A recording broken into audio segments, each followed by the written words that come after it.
반갑습니다. 장종료 시장점검입니다.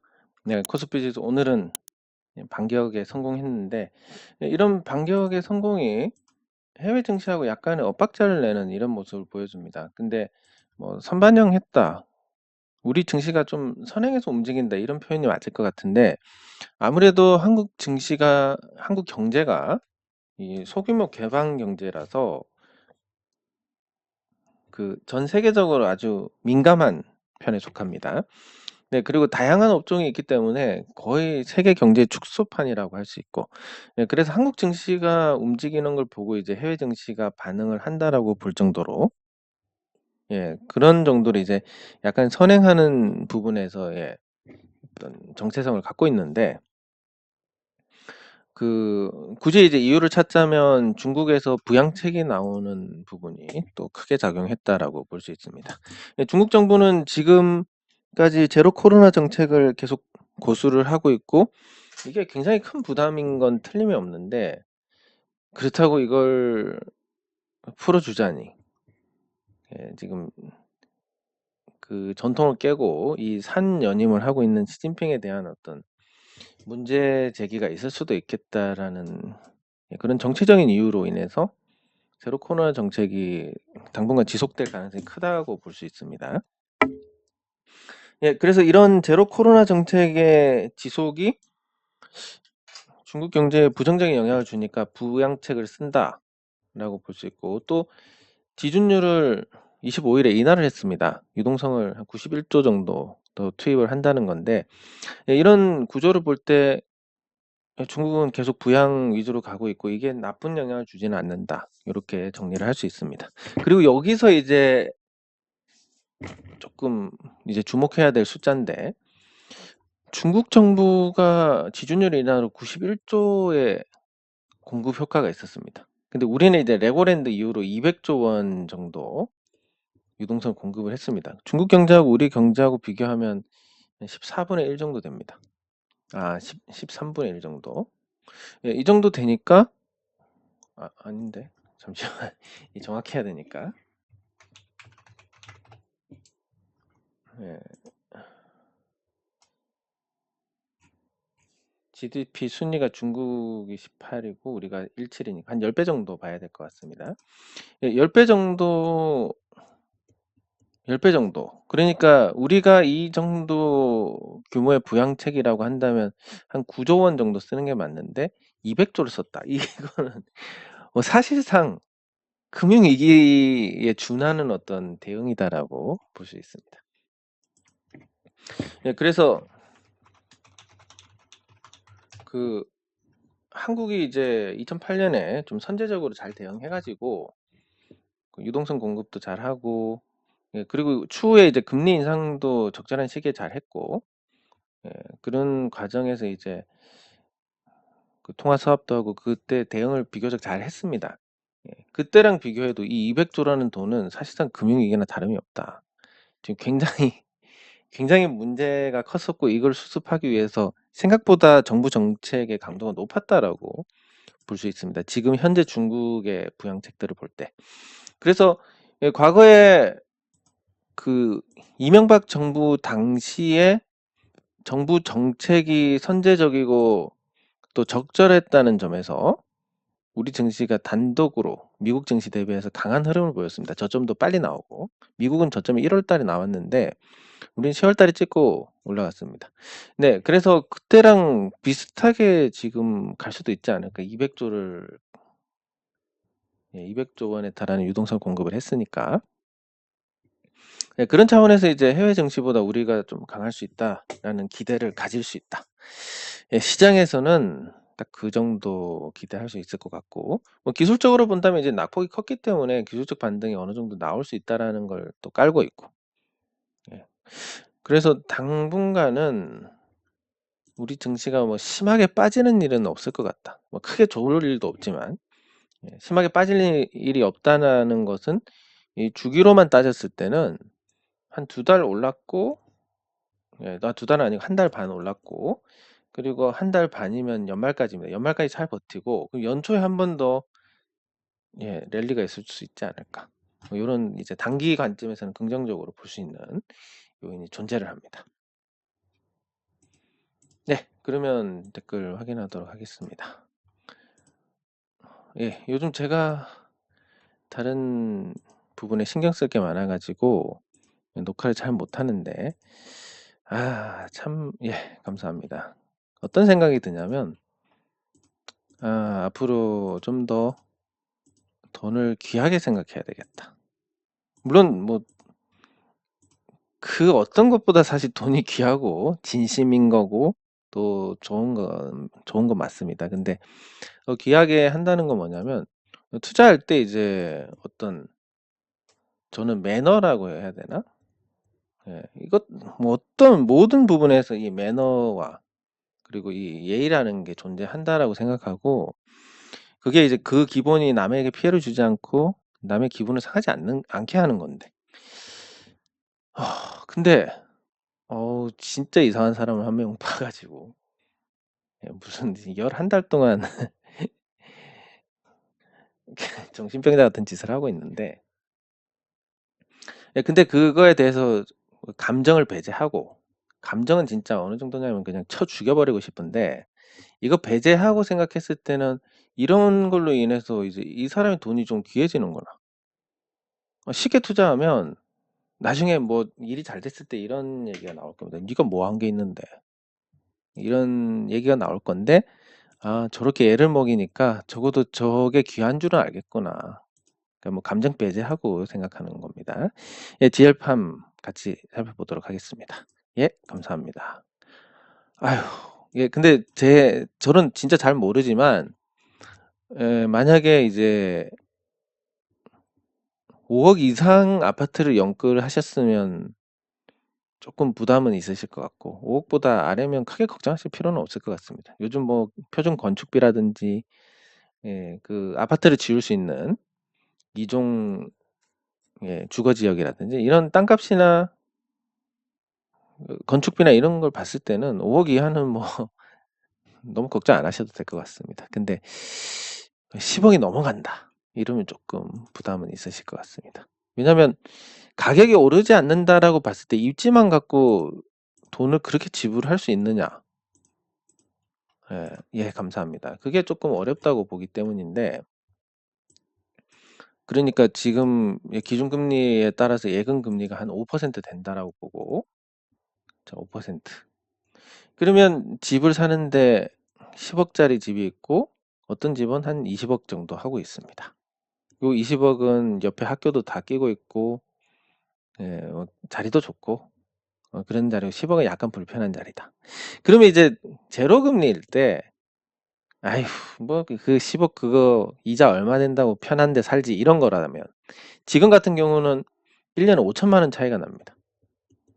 아무리 부유한 분들도 내 지갑에서 10,000원짜리 나가는 거에 대해서 신경을 쓸 수밖에 없고, 아무리 부유한 분들도 돈 쓰는 거에 대해서 신경 안 쓸 수가 없습니다. 왜냐하면 가성비의 만족도라는 게 있기 때문에. 네, 그러면 5천만 원씩을 더 쓰고 이 집에 눌러 앉는다. 과연 그 효용을 할 수 있을까? 내가 조금만 부지런 떨면 이걸 아낄 수 있는데라고 생각하면 또 얘기가 달라집니다. 그래서 이제 고가 아파트들은 좀 더 고전을 하지 않을까 싶고, 저는 아직도 제 카카오 스토리에 남아 있는데, 제가 2012년에, 예, 이때 집을 살까 말까 고민을 했던 적이 있습니다. 참고로 저는 아직도 무주택자입니다. 그러니까 이게 한번 놓치면 못 사는 건데, 이 당시에 아파트가 한 2억 정도 했습니다. 2억 초반이었던 것 같은데, 뭐 미분양 나고 하니까, 그리고 그 당시에 이제 2008년에 예, 아주 할인 분양을 제대로 했던 기억도 있어가지고, 뭐 이때는 제가 아예 능력이 안 돼서 못 샀던 거고, 그러면 미분양 기다리다 보면 훨씬 더 괜찮고 좋은 아파트가 더 싸게 나오겠네라는 일종의 착각을 하게 됩니다.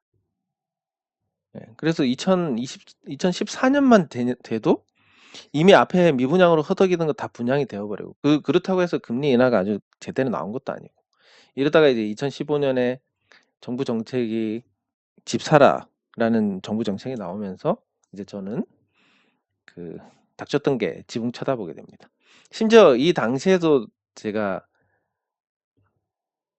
2억 8 아니 이 당시에도 2억 8천이었나?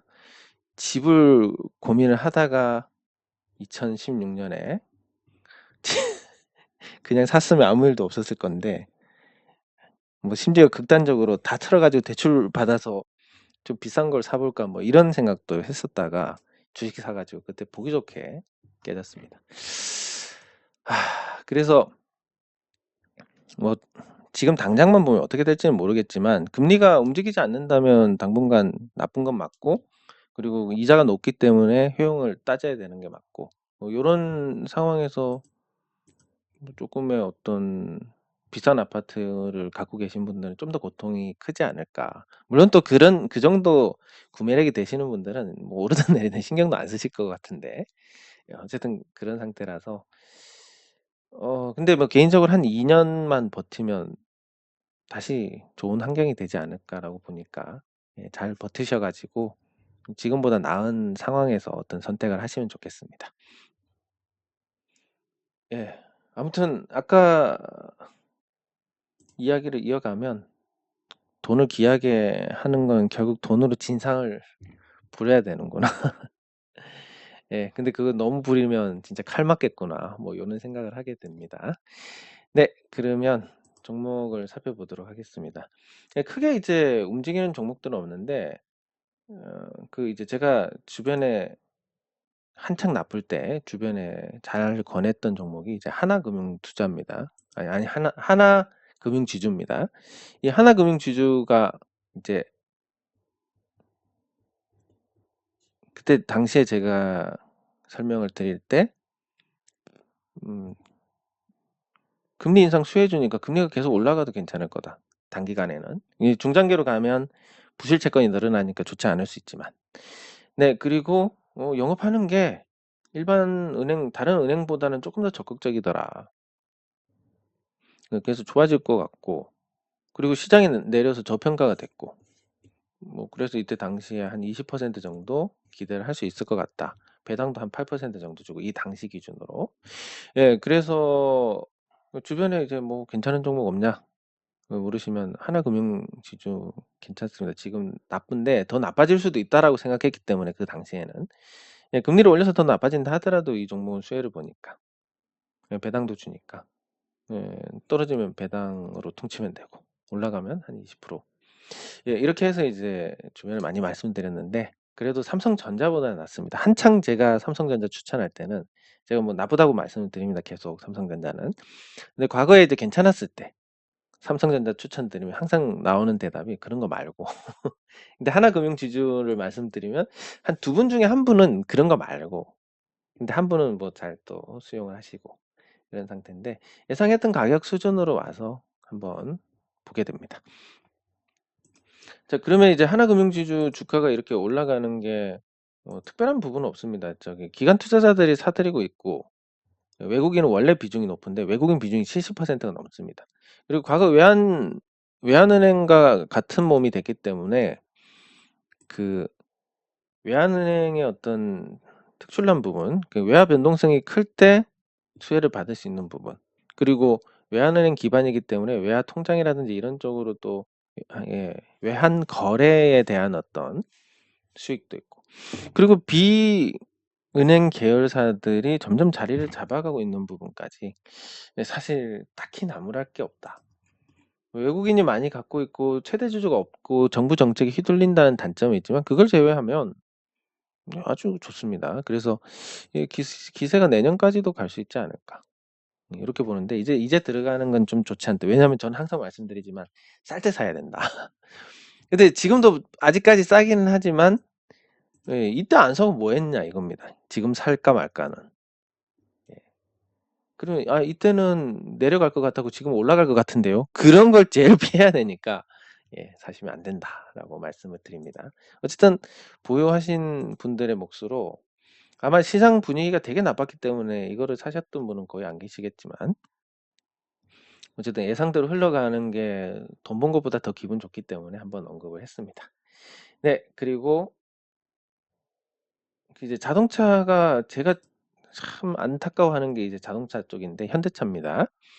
이 리콜 계속 터지면서 그 리콜이 터지는 근본적인 부분이 결국은 이 플랫폼,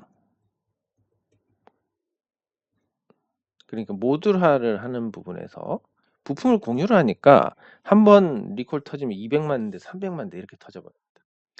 예, 대응은 비교적 잘 하는 것 같은데 그렇게 계속 터지다 보니까 그게 이제 몇 번 터지다 보면 미국 같은 데서는 집단 소송 당하게 되고, 그러면 지금까지 번 거 거의 다 뱉어내야 되는 상황이니까. 예, 그래서 조금 이제 조금 좋지 않은 부분이 존재를 한다라고 생각할 수 있고, 예, 이게 자동차는 좀 그런 부분에서 많이 아쉽기는 합니다. 예, 그래서 안타까워서 계속 보게 되는데 도대체 주가가 언제 올라가지? 예, 이런 생각이지만 큰 틀에서 보면 이 하락 추세를 극복하고 다시, 예, 추세 확인을 하는 차원에서 내려왔고, 그런데 내려왔지만 잘 버텼습니다. 그래서 여기서 만약에 반등하면 확실히 바닥을 다졌다라는 거니까 이 하락 삼각형 패턴을 만들고 이후에 이걸 돌파하는 흐름을 기대를 할 수 있지 않을까. 네, 그렇게 하기 위해서는 이제 중국 공장에 대한 이제 과감한 정리가 필요하지 않을까 싶습니다.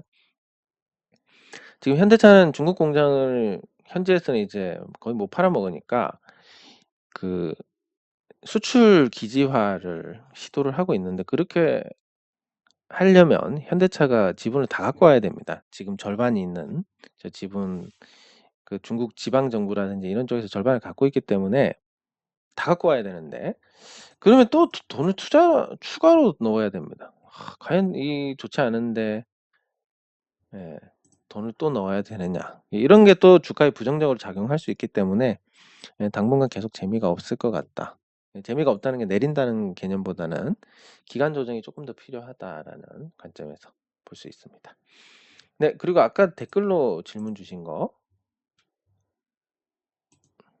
예, 댓글로 질문 주신 종목이, 예, GL팜이고 1년 정도 보유를 하셨다라고 하셨는데,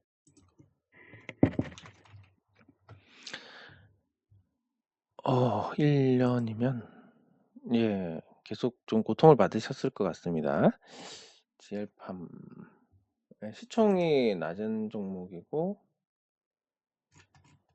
딱히 적자를 계속 내고 있고 부담이 좀 있는 상태입니다. 시총이 낮지만, 예, 그리고 딱히 약국 영업 관련된, 예, 일종의 의약품 제조 및 판매를 하는 회사. 근데 저는 개인적으로 의약품에 대해서는 굉장히 부정적으로 보고, 유일하게 그나마 높은 주가를 설명할 수 있겠다라고 보는 게 삼성 바이오로직스 정도? 예, 걔네들은 계속 공장을 지어서 규모를 확보를 하고 우리나라 규제가 상대적으로 적은 틈을 타서 의약품 위탁 생산의 어떤 시장을 선점보다는 어느 정도 규모 있는 점유율에 도달하는 데 성공을 했습니다. 그래서 계속 여기서 돌다 보고 그걸로 번 돈으로 계속 공장을 늘려 나가다 보면 괜찮지 않을까. 예, 그래서 그런 관점에서 좀 이거 빼고는 다 별로다라고. 그 삼성 바이오로직스도 좋지가 않습니다. 그냥 삼성 바이오로직스도 뭐 별로지만 이건 그나마 가능성이 좀 있는 거고, 다른 애들은 거의 뭐 반사기다 이렇게 보고 있는 관점에서, 그러니까 이렇게 부정적인 관점을 갖고 있는 걸 감안을 하셔서 보셔야 될 것 같습니다. 예, 그럼 1년 정도 좀 고생을 하신 거고, 예, 삼중 바닥하고 또 하락이 나오고 있다. 이게 개미털이냐? 예, 일단 뭐 그런 거는 존재를 안 한다라고 보시는 게 맞을 것 같고, 개미를 털기 위해서 주가를 민다? 이건 그냥 추천한 사람들의 변명일 뿐입니다. 그런 건 존재하지가 않고, 설사 존재한다 하더라도 그런 게 존재하면 개미 털기네, 일부러 내리는 거네, 지금 사버리면 되지, 이런 시장의 개입이 있어야 됩니다.